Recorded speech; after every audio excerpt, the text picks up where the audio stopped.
नमस्कार। 2030 का भारत देख रहे हैं आप, और 2030 के भारत में हम तीन मुद्दों को लेकर अक्सर चर्चा करते हैं: गरीबी, भुखमरी और शिक्षा।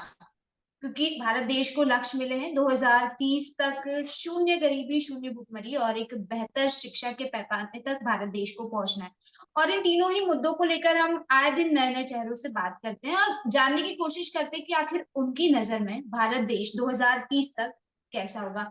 तो आज भी हम जिनसे जानने वाले हैं, जिनके विचार जानने वाले हैं 2030 को लेकर, वो हमारे साथ जुड़े हुए हैं। हमारे साथ बीजेपी माइनॉरिटी मोर्चा के नेशनल प्रेसिडेंट जमाल सिद्दीकी जी जुड़ चुके हैं। सर, सबसे पहले तो बहुत बहुत स्वागत है आपका।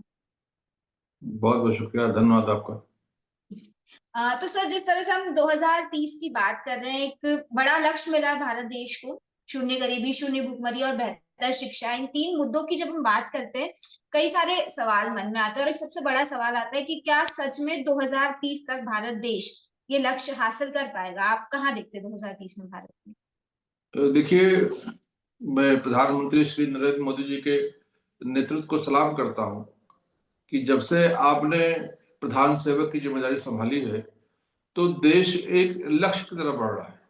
इसके पहले देश ने कोई अपना लक्ष्य तय नहीं किया था और माननीय प्रधानमंत्री जी ने तय कर लिया है कि देश को विकसित राष्ट्र बनाना है। देश हमारा भारत ये विश्व का नेतृत्व करे, ऐसा हमें विश्व विजयी भारत बनाना है और इसके लिए पूरे देश को उन्होंने काम पे लगाया है। जिस प्रकार से माननीय प्रधानमंत्री आगे बढ़कर काम करते हैं और उसी काम पे चलने के लिए युवाओं को, भारत के नौजवानों को, किसानों को प्रेरित करते हैं और पूरा देश अब उनके रास्ते पर चल पड़ा है, तो मुझे पूरा विश्वास है कि आने वाले समय में भारत विश्व विजयी बनेगा, भारत विकसित राष्ट्र बनेगा और भारत अब पूरी दुनिया का नेतृत्व करेगा। ये मुझे पूरी अब यकीन हो चुका है। मतलब सर, आपके हिसाब से 2030 तक जो लक्ष्य मिले हैं भारत देश को यूनाइटेड नेशन की तरफ से, वो हासिल कर लेगा देश? 100% कर लेगा। 2030 तक हम जो है अपने बहुत सारे जो हमारे लक्ष्य थे उसको पूरा कर लेंगे और मुझे यकीन है कि जिस प्रकार से माननीय प्रधानमंत्री ने अभी 5 नंबर पर हमें लाकर रखा है, 5वें नंबर पर रखा है, उसी प्रकार से आने वाले 2030 तक जो हमारा भारत है वो तीसरे स्थान पर आएगा और जो हमारा जो है जीडीपी है ये भी जो है अपने लक्ष्य को प्राप्त करेगा। तो फिर सर, क्यों भारतीय जनता पार्टी द्वारा और प्रधानमंत्री द्वारा 2047 की बात की जाती है? मुझे जिक्र नहीं दिखाई देता आमतौर पर 2030 का। 2047 तक देश विकसित हो जाएगा, 2047 में ऐसा हो जाएगा, ये सारी तमाम बातें की जाती है। तो 2047 पर क्यों फोकस किया जाता है अगर 2030 तक हम लक्ष्य हासिल करने में सक्षम हैं? देखिए, माननीय प्रधानमंत्री जी ने विकसित राष्ट्र का बीज डाल दिया है और उसको पूरा देश मिलकर खाद्य पानी डालकर सिंचने का काम कर रहा है और जो लक्ष्य माननीय प्रधानमंत्री ने दिया है उस लक्ष्य को प्राप्त करने के लिए पूरे देश के लोग, चाहे किसान हो, चाहे नौजवान हो, चाहे महिलाएं हो, चाहे युवा हो, ये सब लोग मिलकर काम कर रहे हैं। तो एक जो उन्होंने लक्ष्य दिया है 2030 का, एक पहला पड़ाव है जहां पर हम अपने आप को उस स्थान पर लाएंगे और आगे जो 2046 का उन्होंने लक्ष्य दिया है उस पे हम उस स्थान पर मजबूती से खड़े होकर पूरे विश्व का नेतृत्व करेंगे। इसलिए माननीय प्रधानमंत्री ने 2 लक्ष्य तय किए हैं। ठीक सर, एक चीज आपने बहुत अच्छी कही कि लक्ष्य तक पहुंचने के लिए पूरे देश को मिलजुल कर काम करना पड़ेगा, चाहे वो युवा हो, चाहे वो किसान हो, चाहे वो महिलाएं हो, या कोई भी वर्ग का हो, पूरे देश को एक साथ आगे आना पड़ेगा। लेकिन इसी को लेकर एक सवाल मेरे जहन में उठ रहा है कि भारतीय जनता पार्टी पर विपक्षी पार्टियों द्वारा और कई लोगों द्वारा इस तरह के आरोप लगाए जाते हैं कि भारतीय जनता पार्टी धर्म की राजनीति करती है। भारतीय जनता पार्टी मस्जिदों में जा जाके शिवलिंग ढूंढने की कोशिश करती है। ऐसे आरोप भी कई दफा लगाए गए हैं। क्योंकि आप भारतीय जनता पार्टी से बिलोंग करते हैं और खासतौर पर माइनॉरिटी मोर्चा के नेशनल प्रेसिडेंट है, एक मुस्लिम है, तो आपसे मैं ये चीज जानना चाहती हूँ, क्योंकि अमूमन देखा गया है कि मुस्लिम वर्ग में कहीं ना कहीं कुछ नाराजगी है बीजेपी को लेकर। तो ऐसा क्या सच में ऐसा है? क्यों नाराज है मुस्लिम वर्ग बीजेपी से? क्यों ऐसे आरोप लगाए जाते हैं? देखिए, हम जब एक तरफ विकसित राष्ट्र की बात करते हैं और जिस प्रकार से माननीय प्रधानमंत्री श्री नरेंद्र मोदी जी ने देश के सभी नागरिकों में ये भावना जागृत की है कि हम चाहे अपने खेत में काम करें, खेती किसानी काम करें, तो भी हम देश के लिए काम करें, चाहे अपने दुकान में काम करें, किसी को सामान बेचने काम करें, तो भी देश के लिए काम करें, चाहे हम फौज में जाकर काम करें, तो भी देश के लिए काम करें। एक तरफ माननीय प्रधानमंत्री ने पूरे देश में जो नागरिक का कर्तव्य क्या है, पहले लोग अधिकारों की बात करते थे, किस प्रकार से हमको मिल जाए, लेकिन जिस प्रकार से माननीय प्रधानमंत्री श्री नरेंद्र मोदी ने देश प्रथम की भावना पूरे देश में जगाई है, और सब लोग इस भावना से काम करें कि हम देश के लिए काम करें, ईमानदारी से काम करें, पूरी निष्ठा के साथ काम करें। और जिस प्रकार से उसका रिएक्शन भी आ रहा है, आप देखेंगे तो भारत की इज्जत पूरी दुनिया में बढ़ी है।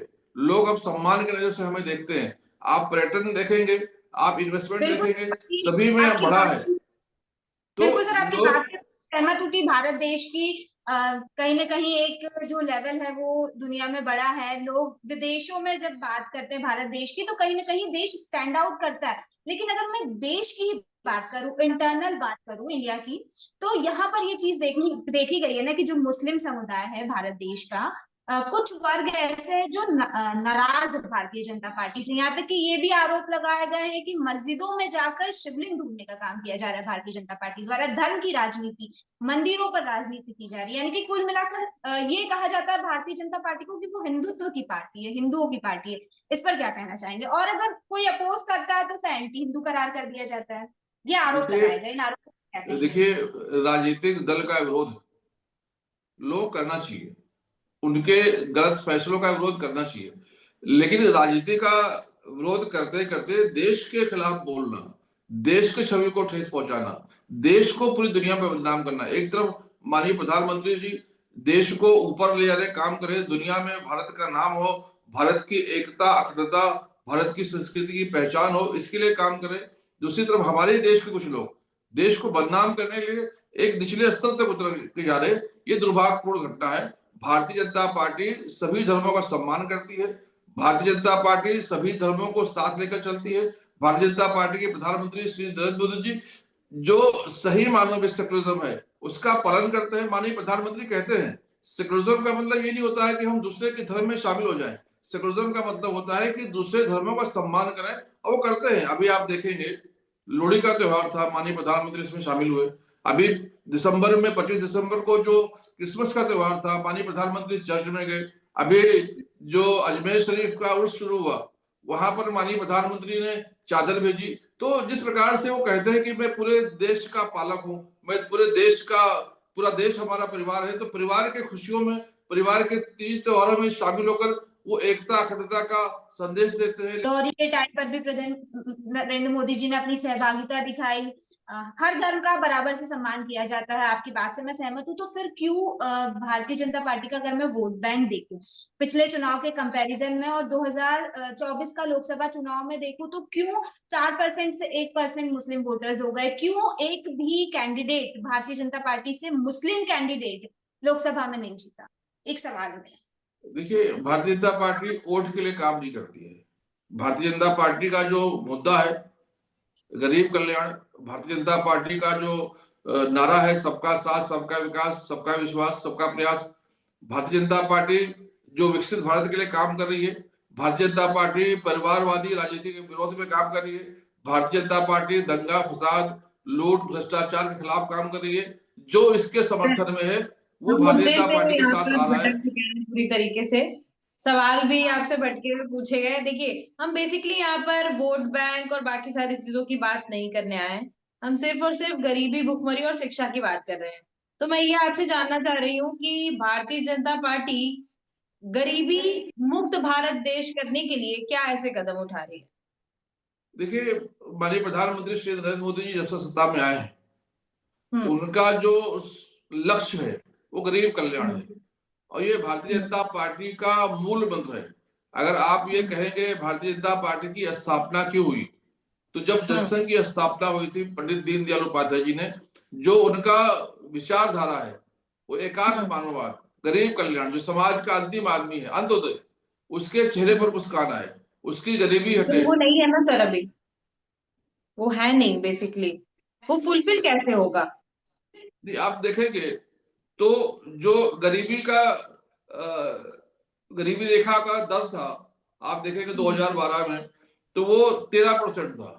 अभी वो जो है 4.86% है। लगभग जो अभी है देखिए 80 करोड़ 23 लोगों को करोड़ अनाज लोग दिया जा रहा है गरीबी रेखा से ऊपर आए हैं।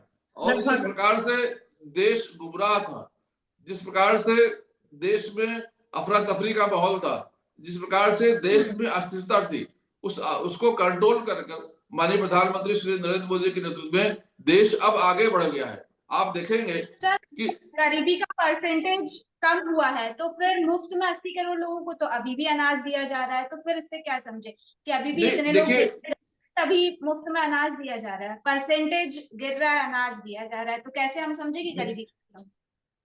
गरीबी रेखा से ऊपर आने का मतलब ये नहीं है कि वो अपने पैरों पर खड़े हो गए।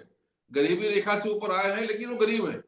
अब उनको और मजबूत बनाने के लिए, जिस प्रकार से बीमार जब ठीक हो जाता है तो तुरंत उसकी दवाई बंद नहीं होती है, उसको कुछ दिनों तक मदद की आवश्यकता होती है, जब तक वो तो क्या बिल्कुल। अनाज देकर उन लोगों को मजबूत बनाया जा सकता है? क्योंकि बात आपने जैसे कही ना कि अपने पैरों पर खड़े नहीं है, वो गरीबी रेखा से ऊपर आने का मतलब ये नहीं है कि वो अपने पैरों पर खड़े हैं। तो क्या ये नहीं होना चाहिए कि ऐसी स्कीम लाई जाए या ऐसी चीजें की जाए कि वो अपने आप में इतना सशक्त बने कि खुद से अपनी रोजी रोटी कमा सके, मुफ्त के नहीं, अनाज की बिल्कुल जरूरत ना पड़े? सारे सारे काम क्रमबद्ध होते हैं। एक दिन में कोई बदलाव नहीं आता है। माननीय प्रधानमंत्री श्री नरेंद्र मोदी जी ने उनको गरीबी रेखा से ऊपर लाया है, उनको शिक्षा की व्यवस्था की जा रही है, स्टार्टअप इंडिया, स्टार्टअप इंडिया और रोजगार के माध्यम से जो मुद्रा योजना है, बाकी सारी जो सरकारी योजना है उसके माध्यम से उनको किस प्रकार से आर्थिक मदद कर कर उनको रोजगार पे लगाया जाए, उनका स्किल डेवलपमेंट के माध्यम से सर उनको ट्रेनिंग दी रोजगार जाए, रोजगार भी एक बहुत, उनके आपने व्यवसाय को। रोजगार का जिक्र किया, रोजगार का जिक्र किया, तो रोजगार एक बहुत बड़ा मुद्दा बन चुका है, बेरोजगारी एक बहुत बड़ा मुद्दा बन चुका है। बिहार और उत्तर प्रदेश की अगर हम बात करें तो वहां पर बेरोजगारी दर जो है वो बहुत ज्यादा है, और माइग्रेशन जो है वो भी बहुत ज्यादा है क्योंकि वहां पर रोजगार नहीं है।